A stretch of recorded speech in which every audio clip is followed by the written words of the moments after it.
د هیلو وړانګه رادیويي ډرامه د ټولو د کامیابی او خوشحالۍ ملګری.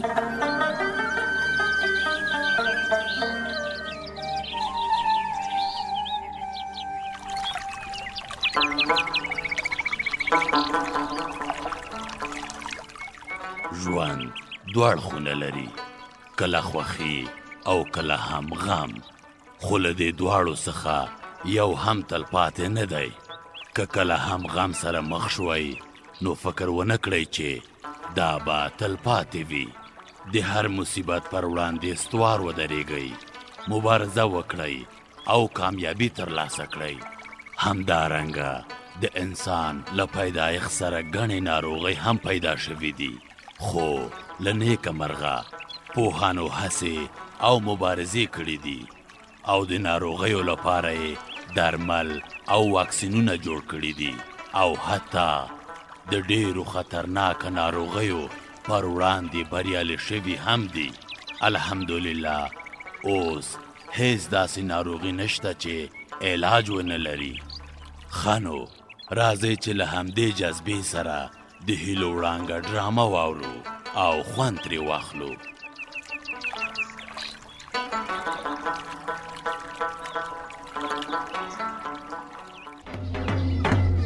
غبار صاحب، کله چې تاسو خلکو سره د ګوزن د واکسین په اړه خبرې شروع کړې، زه به مو عکسونه او فلمونه واخلم.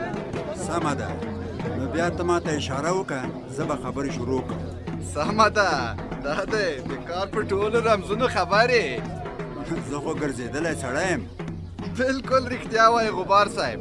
ښه نو دا د زه آماده یم، تاسو کولی شئ چې خپلې خبرې شروع کړئ. سمه ده.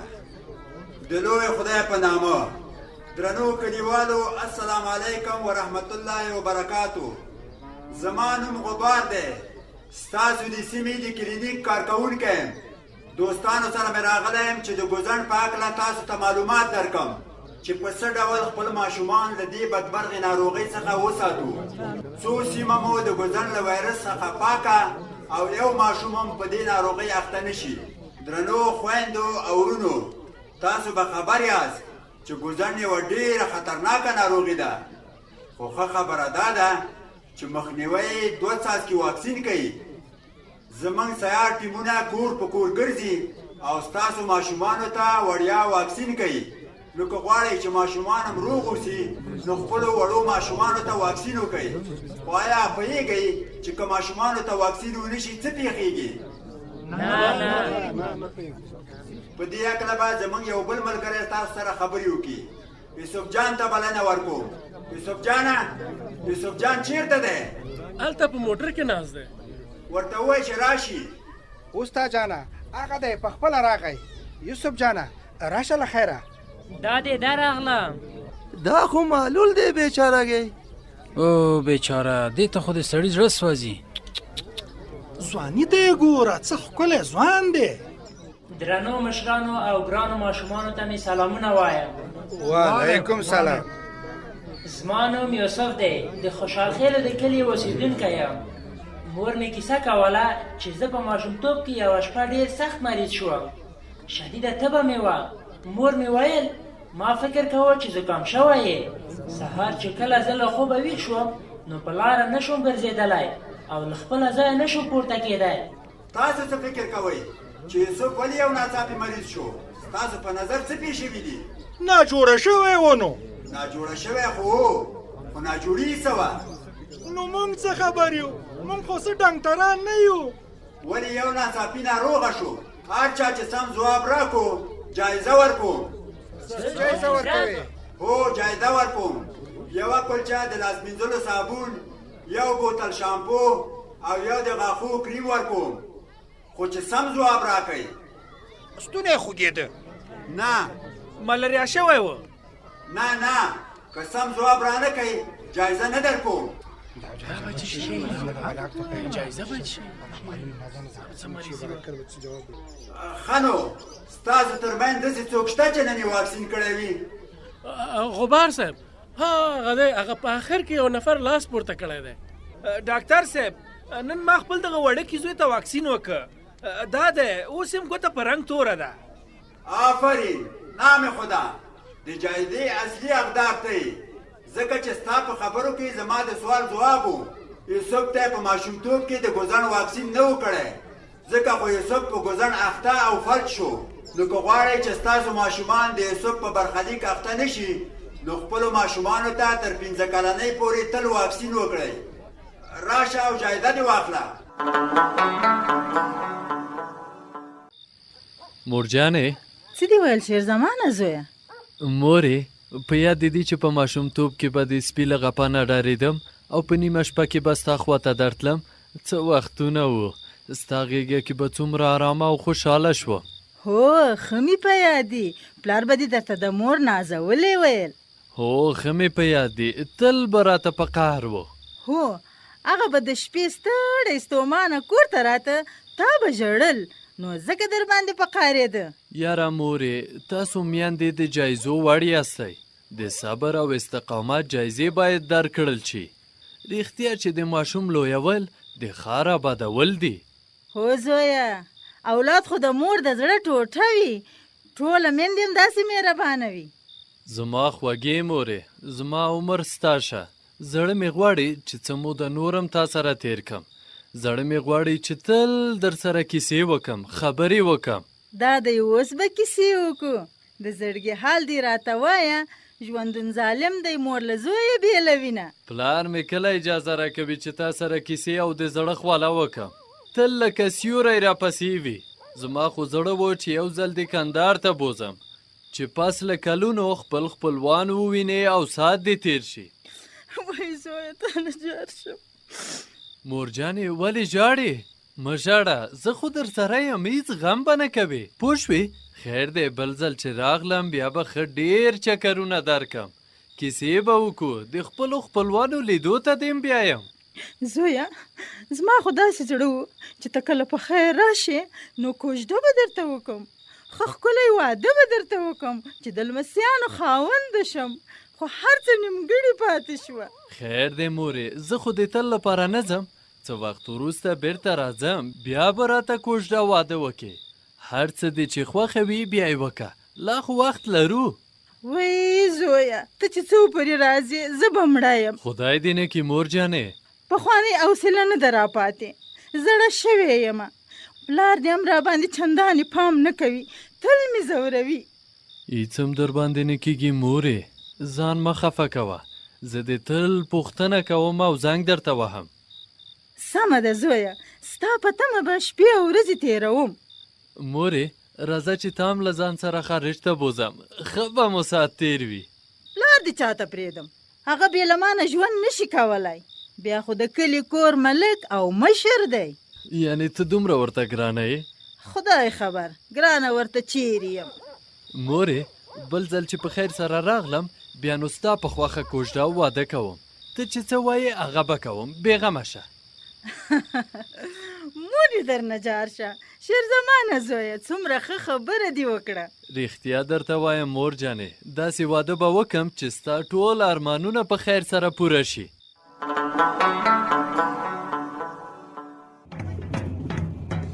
اوهو اشرف الله خانه، زموږ ټیم ته ښه راغلې. ستا وظیفه به دا وي چې ډول به وهې او کلیوال به راخبرې چې موږ ورته خپلې خبرې وکړو. نو اوس خوشې ځان مه ستړی کوه، کله چې کلي ته ورسېدو بیا ډول وه چې خلک خبر شي نن ډېرو سیمو ته ځو. اشرف الله بېچاره خو د ویډیو او عکسونو اخیستو لپاره ډول وهي، ځکه چې عکسونه او ویډیوګانې بیا په فیسبوک او یوټیوب کې نشو. مې پرېږدئ، تاسو خپل عکسونه واخلئ، ډول وهل زما عادت دی، نه مې ستړی کوي، بېغمه شئ. اوس خو ورته شیرزمان نوی ډول واخیسته، له شوقه یې وهي. بس له خپله باغته یې خوري. اشرف الله شیروزي سړی دی، بله دا چې په ټول کلي ګران دی. هو رښتیا چې اشرف الله په ټول کلي ګران دی. یوسف جانه ستړی غوندې ښکاري، څه ته خو به ضرورت نه لري. که ستړی یې ووایه چېرته به دمه وکړو. نه ستړی نه یم، خو ډېر شورماشور راباندې بد لګېږي. نه له موږ سره ډېر وګرځېدې، خامخا ستړی شوی، او بله دا چې شورماشور هم زیات دی. د اشرف الله د ډول غږ خو تر درېیم کلي پورې ځي.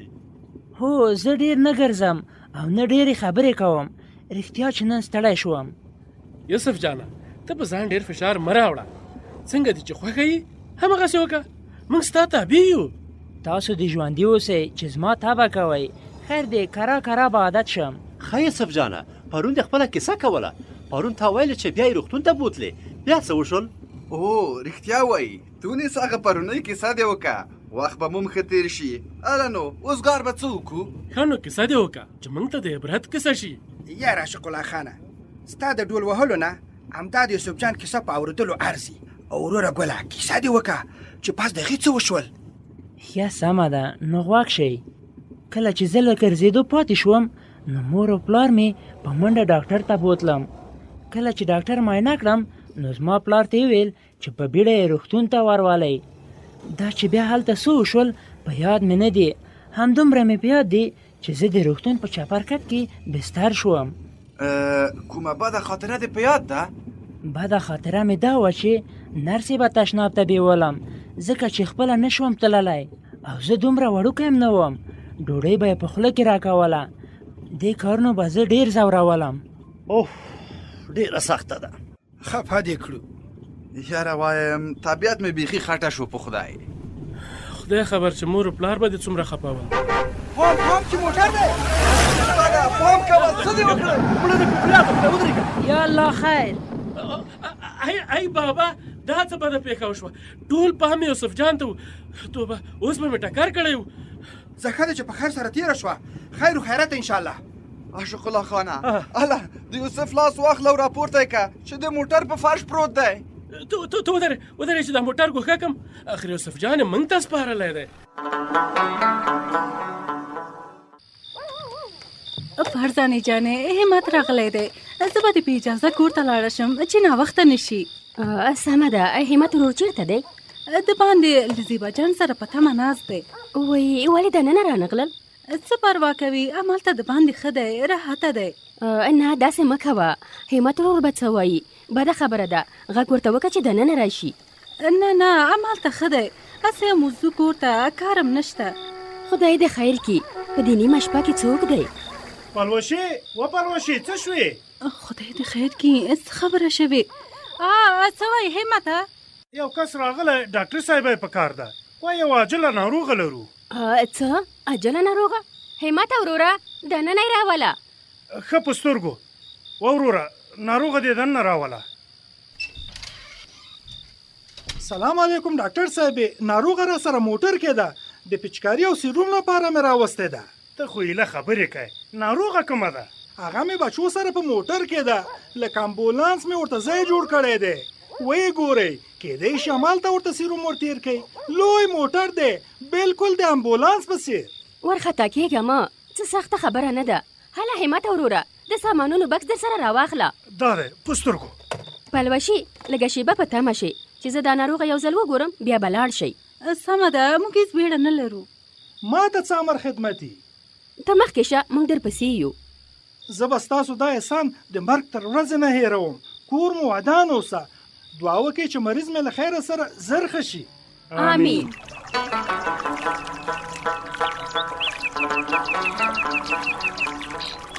انسانان ټولنیز موجودات دي.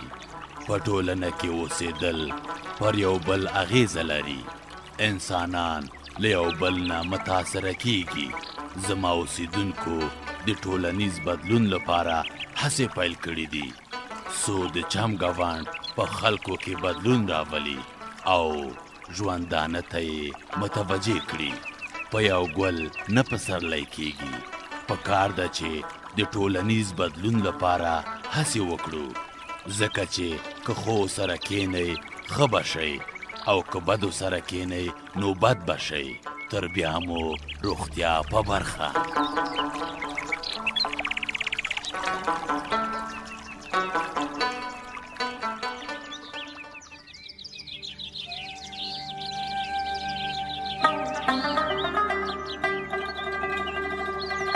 د هیلو وړانګه رادیويي ډرامه د ټولو د کامیابی او خوشحالۍ ملګری.